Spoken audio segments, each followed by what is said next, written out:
Coucou, c'est Inès et pour ce premier décryptage, je vais vous parler de James Blake et de sa solution Direct to Fan.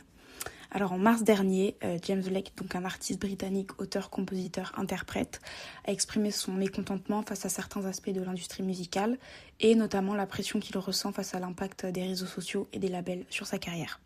Pour répondre à ses préoccupations, il a invité ses fans à se diriger vers son profil Vault, premièrement pour pallier les faibles revenus générés par les plateformes de streaming et les réseaux sociaux, mais aussi pour établir un canal de communication direct et surtout non restreint pour partager des contenus exclusifs avec son public. Cette approche, ça peut être une bonne alternative pour des artistes plutôt bien établis, mais ça sera sûrement un peu moins efficace pour un projet plus émergent. Par contre, dans le même esprit, on peut penser à une newsletter qui peut être une solution plutôt efficace pour développer une relation solide entre l'artiste et ses fans. Ça peut sembler anodin, mais cet outil peut permettre aux artistes de communiquer librement et directement avec leur public. Et tout comme un profil Vault ou Patreon, elle peut servir de canal pour partager des contenus en exclusivité ou en avant-première avec son audience.